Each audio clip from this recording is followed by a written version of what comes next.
এটা কি জানো? DNA report sir. তাহলে এটাও জানো যে এর রিপোর্টে কি লেখা আছে। আর তারপরেও তুমি চাইছো যে আমি মেনে নেব যে তুমি কোনো দোষ করনি, তুমি দোষী নও। স্যার, স্যার আপনি আমাদের শিখিয়েছেন সত্যের থেকে বড় এই পৃথিবীতে আর কিচ্ছু নেই স্যার। এই কেসটার সত্যিটাও তাই স্যার। আমি কাউকে খুন করিনি স্যার, সত্যি বলছি স্যার। তুমি যদি খুন না করে থাকো তাহলে তোমার রক্ত ওই অস্ত্রতে লাগলো কি করে পঙ্কজ? আমি জানি না স্যার। Damn it! জানো না মানেটা কি? হ্যাঁ, এই যে তোমার হাতে চোট লেগেছে, ওই যে রক্ত চিহ্নটা রয়েছে, সেটাই চিৎকার করে বলছে খুনি তুমি পঙ্কজ, তুমি। আমি আপনাকে বলেছিলাম স্যার, আমি অটো করে যখন বিউরো আসছিলাম তখন কেটে গেছিল স্যার।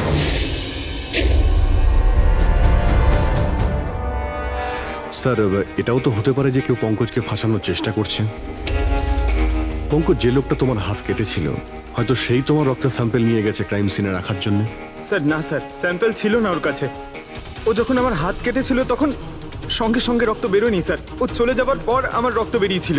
ওর কাছে আমার স্যাম্পল থাকতেই পারে না স্যার। যদি তোমার রক্ত কেউ না নিয়ে থাকে তাহলে তোমার রক্ত ক্রাইম সিনে শুধু একটা কারণেই যেতে পারে পঙ্কজ, আর সেটা তখনই যখন তুমি ওখানে খুন করতে গিয়েছিলে। স্যার এ তো অদ্ভুত ব্যাপার। স্যার পঙ্কজ যদি মিথ্যে বলতো, আমাদের বিভ্রান্ত করতে চাইতো, তাহলে তো বলতেই পারতো যে ওর স্যাম্পল কেউ নিয়ে চলে গেছে, কিন্তু ও আমাদের সত্যি বললো। তাহলে ওর সত্যির কি কোনো দাম নেই স্যার? হ্যাঁ অভিজিৎ, সত্যির অনেক দাম আছে, কিন্তু আপাতত এই কেসের একটাই সত্যি, এই খুনের একজনই সাসপেক্ট, আর সে হলো পঙ্কজ।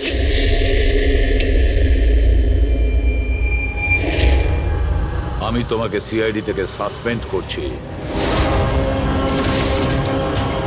স্যার, স্যার আমার কথা বিশ্বাস করুন, আমি কিচ্ছু করিনি। আমি খুন করিনি, আমি আমার বাবার দিব্যি করে বলছি স্যার। তোমার গান আর ব্যাচ। স্যার, একজন ছেলে তার বাবার শ্রাদ্ধের দিন কিভাবে তার মিথ্যে দিব্যি কাটতে পারে স্যার? আমি তোমাকে জিজ্ঞেস করিনি ফেডরিক। গান আর ব্যাচ।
এটা অন্যায় হচ্ছে, এটা খুবই অন্যায় হচ্ছে। নো অফেন্স স্যার, কিন্তু আপনি আপনি সবসময় আমাদের উপর এইভাবে সন্দেহ করতে পারেন না স্যার। এটা তুমি কি বলছো অভিজিৎ? কি ভুল বললাম আমি? যখনই কোনো সিআইডি অফিসারকে মিথ্যে ব্লেম দেওয়া হয়েছে, আপনি আমাদের উপর কখনোই ভরসা করেন না। এটা তুমি কি বলছো অভিজিৎ? আমি তোমার কাছে এটা আশা করিনি। স্যার, আমাদেরও আপনার কাছে কিছু আশা থাকে স্যার। আপনার একটা ইশারায় আমরা যে কোনো মুহূর্তে জীবন দিতে প্রস্তুত থাকি। তাহলে এটুকু আশাও কি অন্যায় যে আপনি খারাপ সময় আমাদের পাশে থাকবেন, আমাদের আপনি সহযোগিতা করবেন? তোমাদের আমি সহযোগিতা করি না? সত্যিটা জানার চেষ্টা করিনি? সত্যিটা জানার চেষ্টা করে অনেকবার আপনি আমাদের আত্মসম্মানে আঘাত করেছেন স্যার। আমাদের দায়িত্ব আর কর্তব্যকে আপনি সন্দেহ করেছেন। যখন আমাকে মিথ্যে অপবাদ দেওয়া হয়েছিল, আপনি আমার উপরে ভরসা করেননি স্যার। আর যতক্ষণ পর্যন্ত অভিজিৎ নিজেকে নির্দোষ প্রমাণিত করছে, ওকে জেলেই থাকতে হবে। যখন দয়াকে মিথ্যে অপবাদ দেওয়া হয়, তখন ওকেও আপনি ভরসা করেননি স্যার। কিন্তু হয়তো আপনি একটা কথা ভুলে গেছেন, একবার আপনাকেও এরকম মিথ্যে অপবাদ দেওয়া হয়েছিল স্যার।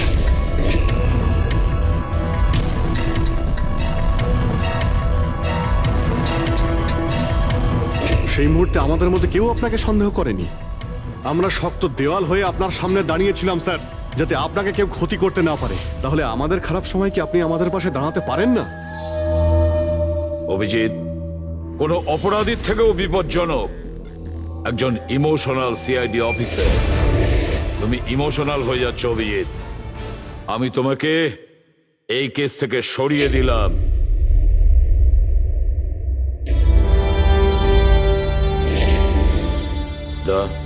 পুরবি, আজ থেকে পঙ্কজের কেস তোমরা দুজন ইনভেস্টিগেট করবে। শুধু শুধু তোমরা দুজনে। ঠিক আছে স্যার। এখন আমার উপরে আপনার এতটুকুও ভরসা নেই যে এই কেসটাকে আমি নিউট্রাল ভাবে দেখতে পারবো কিনা। এত বছর ডিউটির পর এরকম মেডেল তো ভাগ্যবানেরাই পায়। Thank you sir.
নিজের পিঠ আমার দিকে করে দাঁড়িয়ে পড়ো।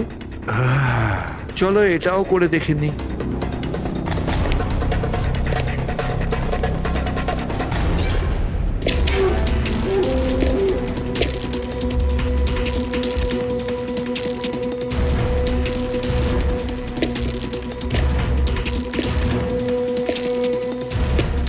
আপনি এসে গেছেন স্যার।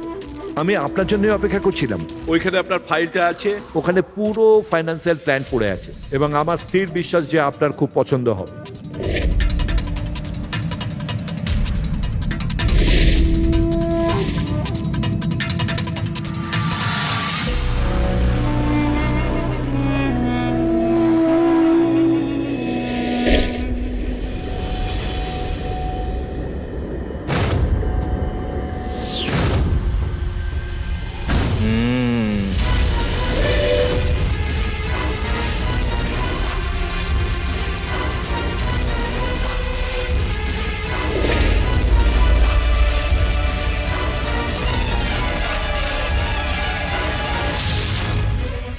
আরে এ তো নকল।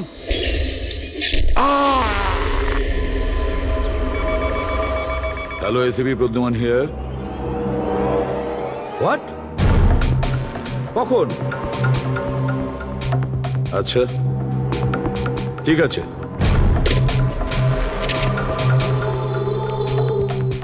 তা অভিজিৎ, বিক্রম বিজয় খুন হয়েছে। বিক্রম বিজয় মানে ওই কেলেঙ্কারি কেসের? হ্যাঁ হ্যাঁ, ওই বিক্রম বিজয় আজও আইনকে ফাঁকি দিয়ে পালাচ্ছিল, আর আজও খুন হয়েছে ওরই বাড়িতে। একদিন না একদিন তো এটা হওয়ারই কথা ছিল স্যার, এত শত্রুও পুষেছে ঘরের মধ্যে। Sir I am really sorry sir, একটু লেট হয়ে গেলাম। কি ব্যাপার পঙ্কজ, কোথায় ছিলে তুমি? স্যার আসলে বাবার শ্রাদ্ধ ছিল আজ, তাই মন্দিরে গেছিলাম পুজো দিতে। ঠিক আছে, আর এটা হাতে কি হয়েছে? আরে স্যার আসতে গিয়ে লেগে গেল, তেমন কিছু না, খুব বেশি লাগেনি স্যার। ঠিক আছে, তৈরি হয়ে নাও, একটা মার্ডার কেস এসেছে। আর শোনো,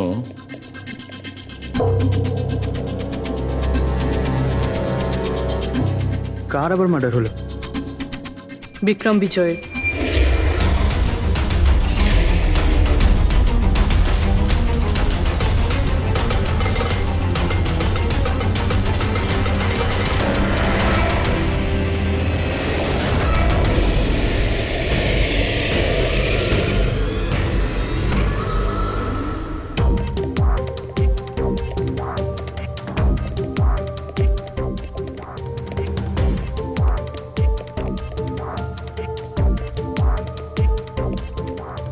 সিআইডি? হ্যাঁ, স্যার আমি গোপাল, বিক্রম স্যারের ম্যানেজার।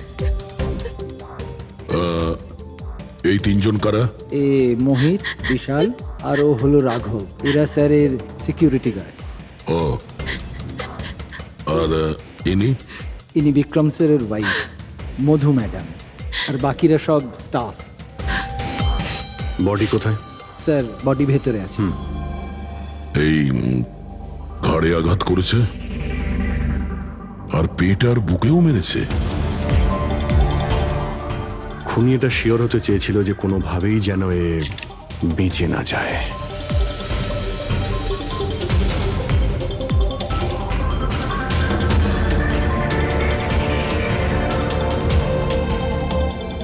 মনে হচ্ছে এটা দিয়ে আঘাত করেছে এর ওপর।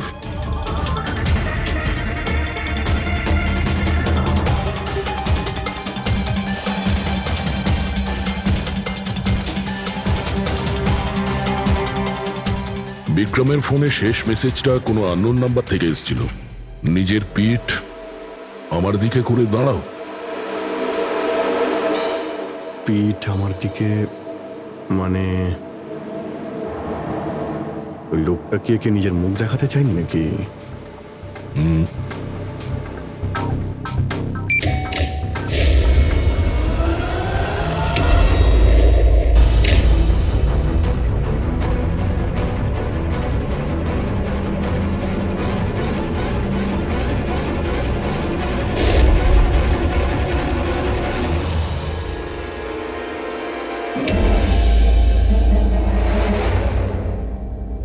এই দেখুন স্যার, ফুলদানি থেকে আমি কি পেয়েছি, অডিও রেকর্ডিং ডিভাইস।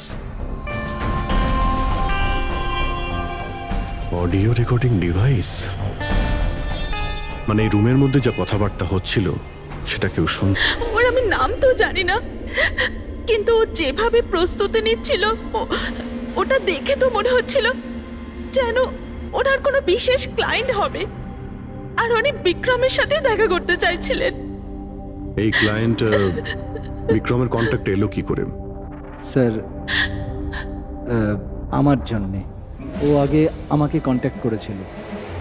ও বিক্রম স্যারের পুরো ইতিহাস ভালো করে জানতো, আর বিক্রম স্যার ওর এই হোমওয়ার্কে খুব ইমপ্রেসড হয়েছিল, আর উনি আমাকে মিটিং ফিক্স করতে বলেছিলেন। আপনি ওর সঙ্গে আগে দেখা করেছিলেন? না স্যার, ওই ফোন করেছিল, আর সেটাও প্রাইভেট নাম্বার থেকে।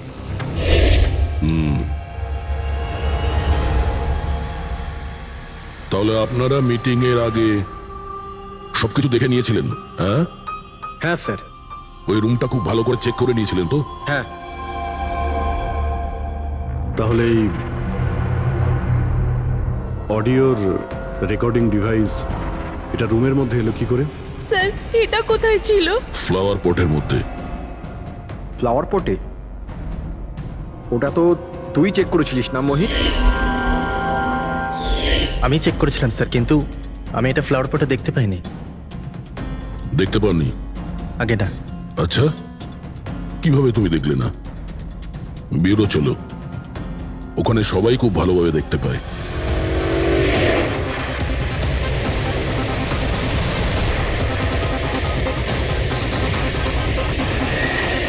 মোহিতের উপর নজর রাখবে।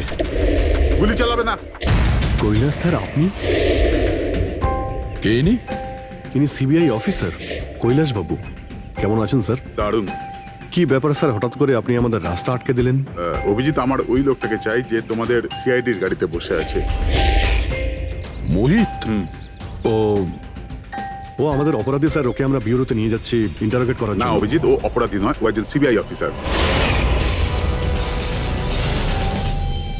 কি বলছেন আপনি? এই মোহিত সিবিআই অফিসার? কিন্তু স্যার, এ তো ওই বিক্রমের ওখানে গার্ডের চাকরি করছিল। দেখাবার জন্য, সত্যিটাকে লুকোবার জন্য। কিরকম সত্যি স্যার? মোহিত একজন আন্ডার কভার। ও আমার কথাতেই ওখানে ডিউটি করছিল, আর আমার কথাতেই ও বিক্রমের ওখানে রেকর্ডিং ডিভাইসটা লাগিয়েছিল। আর এই কারণে কিছুই বলতে হচ্ছিল না। আন্ডার কভার মরে যাবে কিন্তু প্রোটোকল ভাঙবে না। না ঠিক আছে স্যার, ওই অ্যাকচুয়ালি কিছু জিজ্ঞাসাবাদ তো করতেই হবে, খুনের ব্যাপার তো, জাস্ট জেনারেল জিজ্ঞাসাবাদ। আর আমরা ওই অডিও রেকর্ডিংটা পেতে পারি স্যার? আমরা জানতে চাই যে খুনি আর বিক্রমের মধ্যে কি কথা হয়েছে। আপনি এসে গেছেন স্যার, আমি আপনার জন্য অপেক্ষা করছিলাম। ওইখানে আপনার ফাইলটা আছে, ওখানে পুরো ফাইন্যান্সিয়াল প্ল্যান পড়ে আছে এবং আমার স্থির বিশ্বাস যে আপনার খুব পছন্দ হবে। এটা নকল। মনে হচ্ছে এই বিক্রম বিজয় খুনিকে চেনে, সেই কারণে খুনি ওকে নিজের মুখ দেখতেই দেয়নি। আর যখন বিক্রম জানতে পারে যে যে টাকাগুলোকে দেওয়া হয়েছে সেগুলো নকল, তখন সে বিক্রমকে খুন করে আর ব্যাগ নিয়ে চলে যায়। একটা কাজ করি আমরা, এই মোহিতকে, আন্ডার কভার পুলিশকে কিছু জিজ্ঞাসাবাদ করি। আই এম সরি স্যার, এই কেসটা এখনো বন্ধ হয়নি। এই জন্য আমি যদি আপনাদের এর থেকে যদি কিছু বেশি বলি তাহলে প্রোটোকল ভাঙা হবে, হুইচ আই ডোন্ট ওয়ান্ট। দেখো মোহিত, আমি তোমার প্রোটোকলকে রেসপেক্ট করি। এমন তো কিছু পেয়েছো তোমার ইনভেস্টিগেশন চলাকালীন যেটা হয়তো তোমার প্রোটোকলের মধ্যে পড়ে না, আর সেই জন্য তুমি আমাদের কিছু বলতে পারো। কিছু তো একটা বলবে যে সূত্র ধরে আমরা খুনি পর্যন্ত পৌঁছতে পারি। আমি আপনাদের শুধু এটা বলতে পারি যে গত কয়েক বছর ধরে সিবিআই এই বিক্রমের পিছনে পড়েছিল। আজ থেকে 15 বছর আগে, সাল 2002-তে সিবিআই এক আন্ডার কভার অফিসারকেও বিক্রমের পিছনে লাগিয়েছিল কিছু বিশেষ প্রমাণ জোগাড় করতে, কিন্তু কিছু পাওয়া যায়নি। আর আনফর্চুনেটলি আমাদের এই অফিসার মারা যান। এক মিনিট, নাম কি ছিল এই অফিসারের? ইন্সপেক্টর অধিরাজ।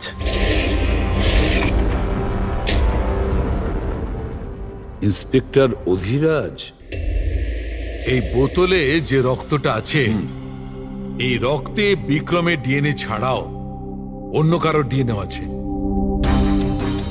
বিক্রমের ডিএনএ ছাড়াও অন্য কারো ডিএনএ আছে? তুমি বলতে চাইছো অন্য কেউ ছিল? কে ছিল সালুকে? ক্রিমিনাল ডাটাবেসের সঙ্গে কম্পেয়ার করে দেখেছিলে, ম্যাচ করে দেখেছিলে তুমি? তার দরকার পড়েনি। প্রয়োজন ছিল না কি বলছো সালুকে? সেটা কার ডিএনএ? ওই ডিএনএ হ্যাঁ, পঙ্কজের। হোয়াট? ওই ডিএনএ পঙ্কজের? আমাদের পঙ্কজের? আমাদের পঙ্কজের। এটা কি করে হতে পারে? সিআইডি অফিসার হলো পঙ্কজ। সিআইডি অফিসার পঙ্কজ খুন করতে পারে? আমাদের একজন অফিসার খুনি? কিন্তু স্যার, পঙ্কজ কেন খুন করতে যাবে? সেটাই তো, সিআইডি অফিসার কেন খুন করতে যাবে? স্যার, বিক্রমের বাড়ির থেকে 1 কিলোমিটার দূরে পুলিশ একটা বেবারিশ মোটরসাইকেল পেয়েছে স্যার। কার মোটরসাইকেল ছিল ওটা? স্যার, ও পঙ্কজের ওটা।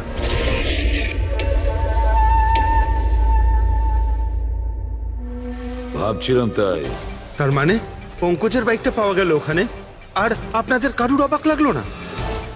ফ্রেডি, বিক্রম বিজয় যে মারা গেছে আজ 15 বছর আগে, অধিরাজ বাবু পঙ্কজের বাবা একটা আন্ডার কভার কপ বডিগার্ড সেজে বিক্রম বিজয়ের বিরুদ্ধে প্রমাণ জোগাড় করছিল, আর সেই কারণে ও মারাও গেছে। তার মানে স্যার পঙ্কজ এটা ভাবে যে পঙ্কজের বাবার মৃত্যুর পিছনে এই বিক্রম বিজয়ের হাত রয়েছে, আর এই জন্য ওর বাবার মৃত্যুর প্রতিশোধ নেবার জন্য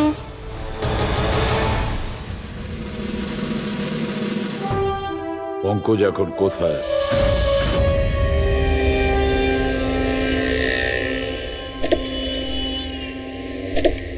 আরে স্যার, আপনারা? আরে এই প্রশ্নটাই তো আমরা তোমাকে জিজ্ঞেস করছি। তুমি এখানে কি করছো? তুমি তো অসুস্থ ছিলে। আরে স্যার, বাইক চুরি হয়ে গেছিল আমার। এই সামনে থানাতেই রিপোর্ট লেখাতে এসেছিলাম। এই দেখুন। আমরা জানি তোমার বাইকটা কোথায়। আপনারা কি করে জানলেন স্যার? তোমার বাইক বিক্রম বিজয়ের বাড়ির কাছে পেয়েছি। সেই বিক্রম বিজয় যে তোমার বাবার খুনি।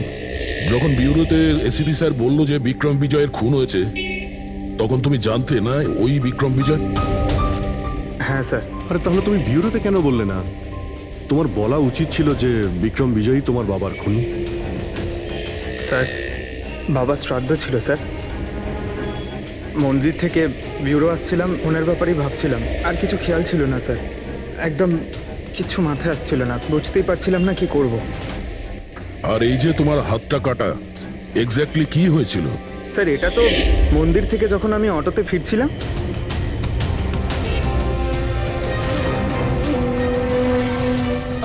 কি হলো স্যার? তাহলে একজন অচেনা লোক আঘাত করে চলে গেল, হ্যাঁ? এমনি অকারণে? স্যার আমি জানি বিশ্বাস করাটা একটু কঠিন, কিন্তু এটাই সত্যি।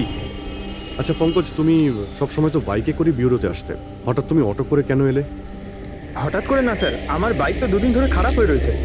তাহলে তোমার খারাপ হয়ে যাওয়া বাইকটাকেও নিয়ে গেল, সে ওটাকে রিপেয়ার করলো, আর ঠিক হয়ে যাওয়ার পর ওটাকে একটা ফাঁকা জায়গায় ফেলে দিয়ে এলো, তাও কাকতালীয় ভাবে এমন একজনের বাড়িতে ফেলে দিয়ে এলো যার আজই খুন হয়েছে, আর যে তোমার বাবার খুনিও। স্যার, আপনারা আমাকে সন্দেহ করছেন? আপনাদের মনে হচ্ছে ওই বিক্রম বিজয়কে আমি মেরেছি?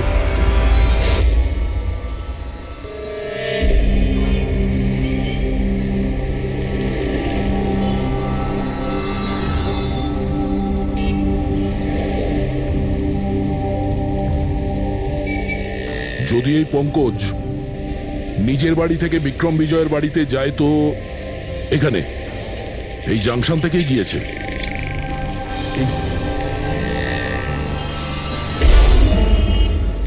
স্যার সিগন্যালে সিসিটিভি ক্যামেরা রয়েছে। এই সিসিটিভি ক্যামেরার ফুটেজ থেকেই আমরা জানতে পারবো যে পঙ্কজ ওই বাইকে করে এখান থেকে গিয়েছিল নাকি ওটা অন্য কেউ ছিল।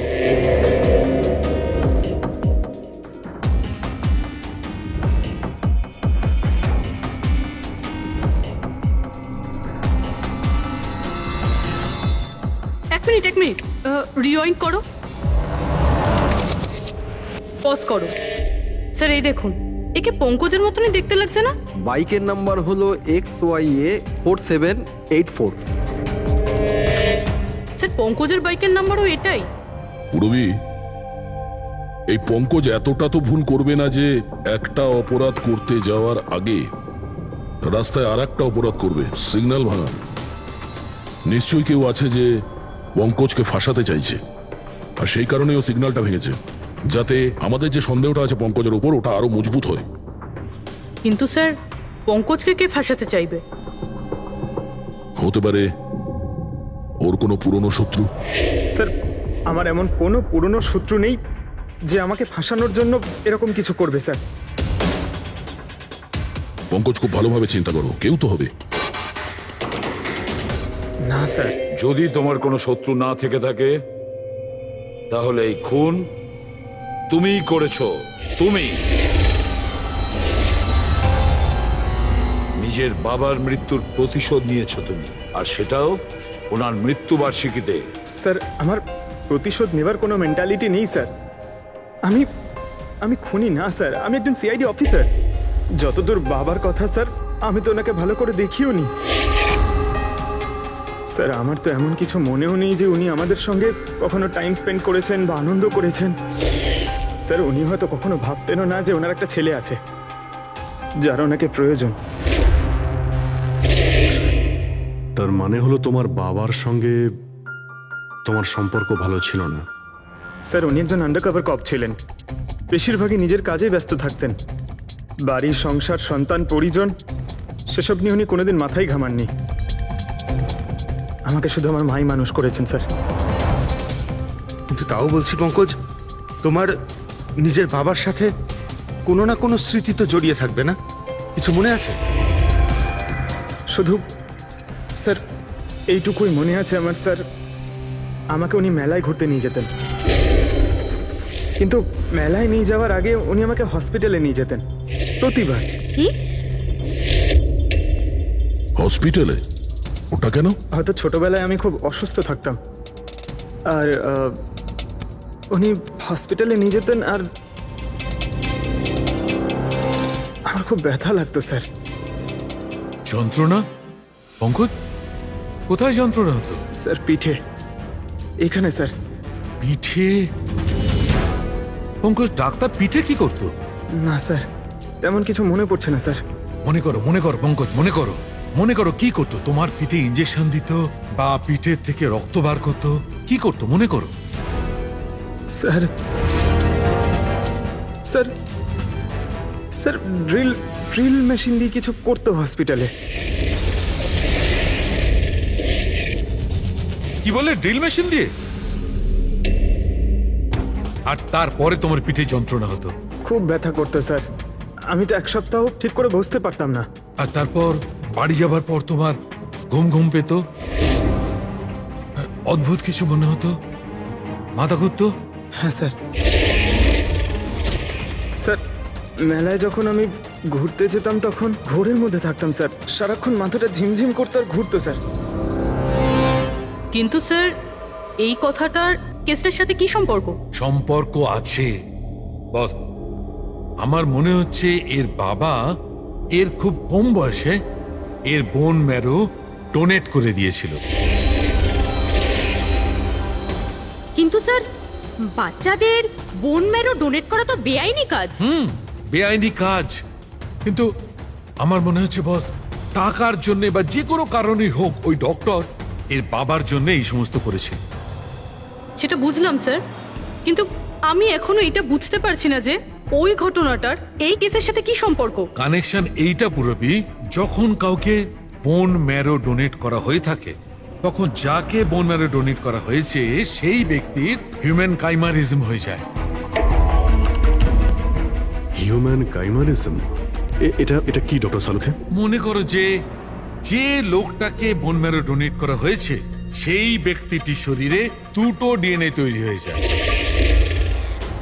একটা ডিএনএ সেইটা যেটা ওর নিজের অরিজিনাল, আর দ্বিতীয় ডিএনএটা তার যার বোন ম্যারো তাকে ডোনেট করা হয়েছে তার। তার মানে ডক্টর, পঙ্কজের বোন ম্যারোটা যে পেয়েছে তার রক্তেও এই পঙ্কজের ডিএনএ আছে? এক্স্যাক্টলি দয়া বস, আমার মনে হচ্ছে সেই ব্যক্তিটা একটা বিশেষ লোক যার জন্য পঙ্কজের বাবা এই কাজ করেছিলেন।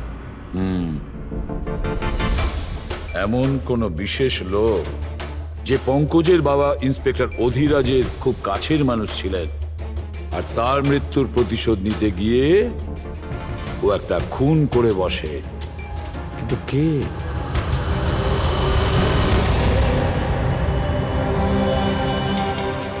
দয়া। Hi sir. Hello Abhijit. Hi Daya, কেমন হ্যালো, আছো? গুড। সরি আপনাকে এরকম একটা জায়গাতে ডেকে আনতে হলো। অভিজিৎ, যে ইনফরমেশন তোমার দরকার ছিল সেটা না সিআইডি অফিসে দেওয়া যেত না আমার অফিসে? থ্যাংক ইউ স্যার আমাদের সাহায্য করার জন্য। স্যার পঙ্কজ একজন সৎ অফিসার, আর যদি আপনার সাহায্য পেয়ে আমরা নিরাপরাধ প্রমাণ করতে পারি। অভিজিৎ, তোমার মনে আছে এক বিপজ্জনক অপরাধী ছিল রাকা, তাকে ধরতে তুমি আমাকে সাহায্য করেছিলে? তা ধরে নাও আমি সেটারই ঋণ মেটাচ্ছি। এসব আপনি কি বলছেন স্যার? অ্যাকচুয়ালি আমাদের পঙ্কজের বাবা ইন্সপেক্টর অধিরাজের ব্যাপারে কিছু ইনফরমেশন চাই, যতটা আপনি দিতে পারবেন। আপনি কাজ করেছেন না ইন্সপেক্টর অধিরাজের সঙ্গে? হ্যাঁ দয়া, অধিরাজ খুবই সৎ ইন্সপেক্টর ছিল আর সাহসীও। আমার তো এটা বলতে গর্ব হয় যে আমরা একসাথে কাজ করেছি। স্যার অ্যাকচুয়ালি আমরা এটাই জানতে চাই যে ওনার আন্ডার কভার মিশনের সময় ওনার সঙ্গে কারো কি কোনো গভীর সম্পর্ক হয়েছিল? আই মিন কোনো নতুন পরিবার সেরকম কিছু? অভিজিৎ, এই যে আন্ডার কভারদের যে দুরকম জীবন হয়, খুব কঠিন হয় সেটা সামলানো। এই পুলিশেরাও তো মানুষ হয় নাকি, আর তাদেরকেও সেই সীমাটা পেরিয়ে যেতে নেই যেটা ও পেরিয়ে গিয়েছিল। মানে ওনারও কারোর সঙ্গে ভালোবাসা হয়েছিল? ওনারও কোনো অন্য পরিবার ছিল? হ্যাঁ, অধিরাজের দ্বিতীয় স্ত্রী বাচ্চা জন্ম দিতে গিয়ে মারা গিয়েছিল। ও, আর অধিরাজ বাবুর মৃত্যুর পর এই দ্বিতীয় বাচ্চাটার কি হয়েছে? এই রহস্য সবসময় রহস্যই রয়ে গেছে। অধিরাজ ওই দ্বিতীয় বাচ্চাটাকে কোথায় রেখেছে, কিভাবে বড় করেছে, আর ওই বাচ্চাটা কোথায় গেল কেউ কিছু জানে না। আর এই যে বাচ্চাটা, মানে দ্বিতীয় বিয়ের বাচ্চাটা, কত বয়স ওর? এ পঙ্কজের থেকে 2-3 বছর বড় হবে। বিয়ে পঙ্কজের মায়ের সাথে আগে হয়েছিল, কিন্তু বাচ্চা দ্বিতীয় স্ত্রীর আগে হয়েছিল। হয়তো ওনার কোনো রোগ ছিল যার কারণে অধিরাজবাবু পঙ্কজের বোন ম্যারো ওকে দিয়েছিলেন। নিজের বাবার মৃত্যুর প্রতিশোধ নিতে হতে পারে খুনটা পঙ্কজের সৎ ভাইই করেছে। আর এখন প্রশ্ন এটাই যে পঙ্কজের এই সৎ ভাই কে সে, আর এখন কোথায়? আমার কিছু কিছু আইডিয়া হচ্ছে যে ওর সঙ্গে ঠিক কি হতে পারে। দেখুন স্যার, আমাদের আরো একটা সাহায্যের খুব প্রয়োজন। এই আন্ডার কভার মিশনের সময় আপনাদের সঙ্গে আর কারা কারা ছিলেন তার সবার ইনফরমেশন চাই, আর অধিরাজ বাবুর ডিটেলস। অভিজিৎ, এটা একটু মুশকিল হবে। জানি স্যার, এটা খুবই কঠিন, কিন্তু কাউকে নির্দোষ প্রমাণ করতে হবে। আপনি আমাদের উপরে বিশ্বাস রাখতে পারেন, সমস্ত ইনফরমেশন আমাদের কাছেই থাকবে। ওকে। ভাই, কতক্ষণ আর অপেক্ষা করতে হবে? এ লোক সময় আসে না কেন?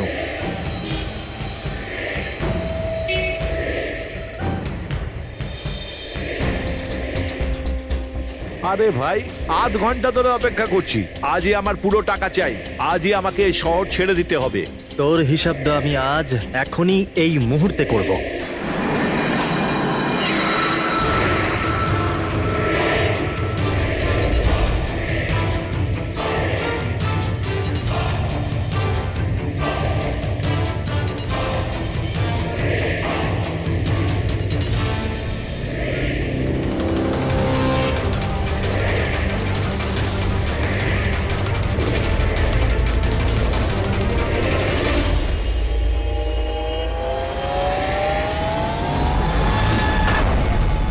তোর অ্যাকাউন্ট সিআইডি বন্ধ করবে।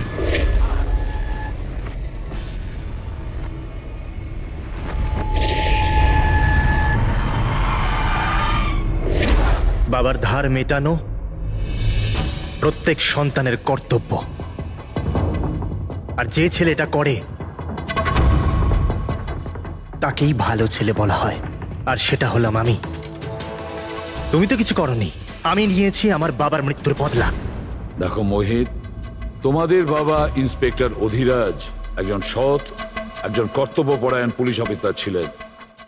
কি ভাবছিলে তুমি তোমার মতন একজন অপরাধীর বাবা হয়ে গর্ব করতেন, নাকি পঙ্কজের মতন একজন সৎ সিআইডি অফিসারের উপর? তার সত্যি কথা বলতে তো বাবার সব সময়ই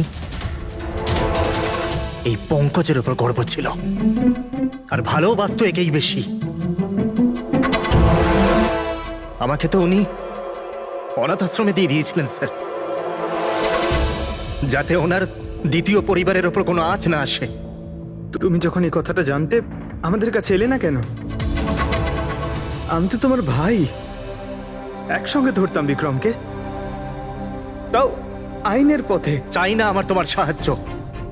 আমাদের বাবার হত্যাকারীকে কিভাবে ধরতে হবে, কিভাবে ওর উপর প্রতিশোধ নিতে হবে, এর প্ল্যানিং আমি আগে থেকে করে রেখেছিলাম, অনেক দিন থেকে।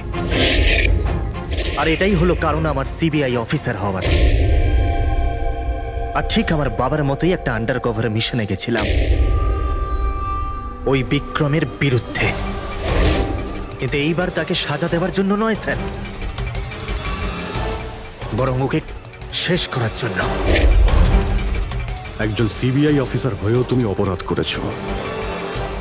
তোমাদের মতো অফিসারের জন্যই সবাই আইনের উপরে ভরসা করতে পারে না। এই কাজে কেতন তোমাকে সাহায্য করেছিল না? হ্যাঁ স্যার, কেতনও আমার বাবার সাথে কাজ করত। সেও একজন আন্ডার কভার অফিসার ছিল। সেই আমাকে সবকিছু বলেছে। আর তার বলাতেই আমি জানতে পারি যে ছোটবেলায় আমার একটা অপারেশনও হয়েছিল। আর যখন তুমি জানতে পারলে যে তোমার রক্তে দুটো ডিএনএ আছে, একটা তোমার আর একটা আমার, তুমি খুন করে আমাকেই ফাঁসিয়ে দিলে। হ্যাঁ, আর এই জন্য আমার রক্ত বার করে আমি ওই অস্ত্রের ওপরে ছড়িয়ে দিয়েছিলাম। আর তারপর তোমার হাত কেটেছিলাম, যাতে এক তীরে দুই পাখি মরে। আমার দুই শত্রু, আমার বাবার হত্যাকারী ওই Vikram. Hello Kailash sir. Sir, আমি বিক্রমের রুমেতে অডিও ডিভাইস লাগিয়ে দিয়েছি।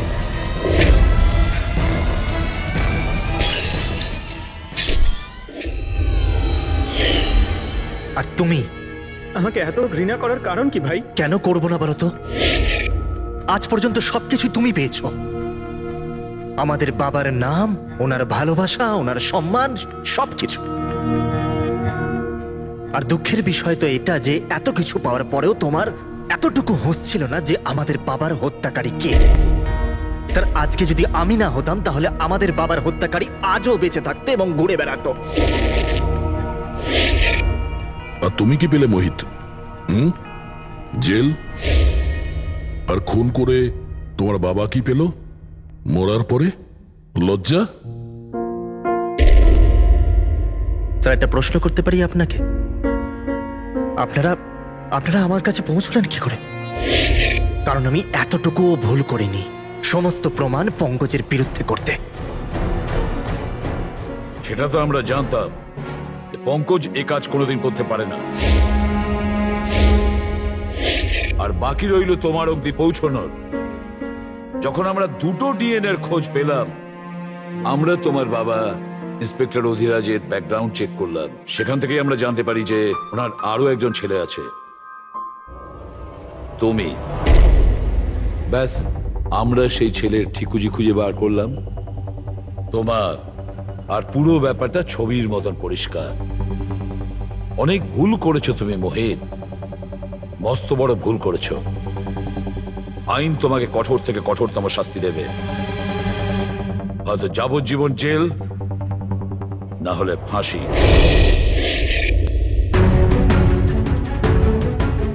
ফ্রেডরিক,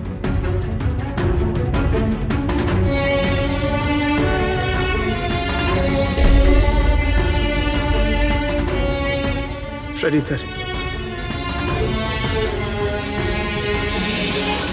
আমি জানি তোমার মনে শুধু আমার প্রতি ঘৃণাই আছে, কিন্তু আমি সত্যি জানতাম না আমার কোনো ভাই আছে।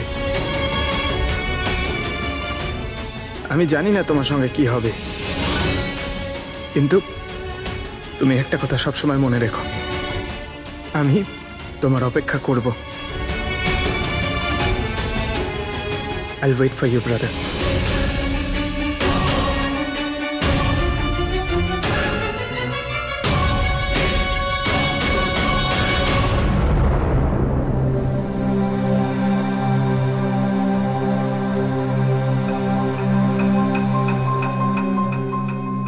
পঙ্কজ, দেখো, তোমার যে ভালো দিকটা আছে না, সেটা কিন্তু বাঁচিয়ে রাখবে খুব ভালো করে।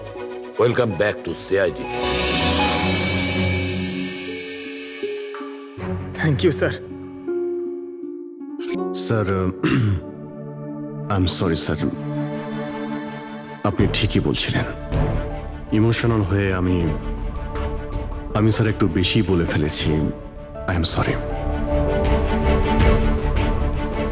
দেখো অভিজিৎ, তোমরা সবাই আমার কাছে শুধু সিআইডি অফিসার নও, তোমরা আমার গর্ব, আমার আত্মবিশ্বাস, তোমরা আমার শক্তি। তোমরা আর এসিবি প্রদ্যুমান আজ পর্যন্ত নিজের শক্তিকে সন্দেহ করেনি, না কোনোদিন করবে। সময় তো সব সময়ই মানুষের পরীক্ষা নেয়, কিন্তু কর্তব্যের পথে চলার সময় যদি নিজের সন্তানের ওপরেও গুলি চালাতে হয়, আমাদের হাত যেন না কাঁপে।